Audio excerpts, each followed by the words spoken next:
Leo Jumatano tarehe 10 ya mwezi wa pili ya mwaka 2026 na mechi tano hapa tutabeti kupitia SportPesa app.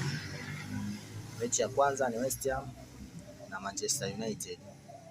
Hii mechi unaweza ikaipa wafungane, yani wote wafungane, kutokana na kwamba West Ham wamekuwa wakipata ugumu sana hasa wakiwa nyumbani, na Manchester pia haina kikosi bora sana kwa sasa hasa wakiwa ugenini, yani wamekuwa wakipata ushindi kwa tabu. Kwa hiyo unaweza ukaipa wafungane.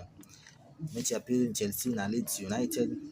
Chelsea kwa sasa wana form nzuri sana, wameshinda mechi nyingi kama wenyeji na wako katika form nzuri na wako favorite sana kushinda, na Leeds ni underdog na wamekuwa wakipata matatizo hasa katika mechi za ugenini. Kwa hiyo katika mechi hii hapa unaweza zinaonekana zikawa zina magoli kuanzia 2 na kuendelea. Kwa hiyo unaweza ukaipa over 1.5 au Chelsea ashinde moja kwa moja.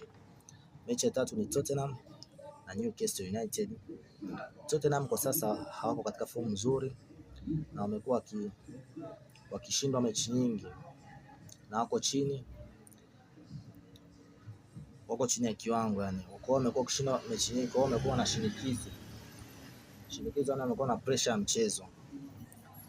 Na Tottenham na Newcastle United pia wana matatizo na wao katika form bora sana. Kwa hiyo katika mechi hii hapa unaweza ukaipa Newcastle kushinda au kudraw, na ni mechi ambayo inaweza kuwa na mabao zaidi ya moja. Kwa hiyo unaweza Newcastle kushinda au kudraw au over 1.5.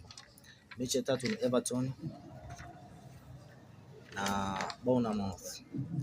Katika mechi hii Everton wako kwenye form nzuri sasa na wako katika nafasi ya 8 katika ligi na wamekuwa wakipata matokeo bora chanya mara kwa mara, lakini Bournemouth wako kwenye ubora wa mfululizo na wameshinda mechi nyingi bila kufungwa. Kwa hiyo katika mechi hii unaweza ukaipa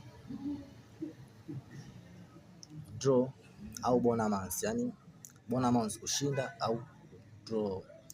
Mechi ya tano na ya mwisho ni Leicester City na Southampton. Leicester City kwa kipindi hichi hapa hao katika form nzuri, hawajashinda mechi 5 na wana draw moja na wameshinda mechi 4 mfululizo. Wamekuwa wakifungwa mara kwa mara na kupoteza mechi nyingi katika msimu huu hapa, lakini Southampton wao katika form nzuri zaidi ya Leicester City na hawajapoteza mechi 4 mfululizo, wameshinda mara nyingi sana. Kwa katika kubeti hapa unaweza ukaipa over 1.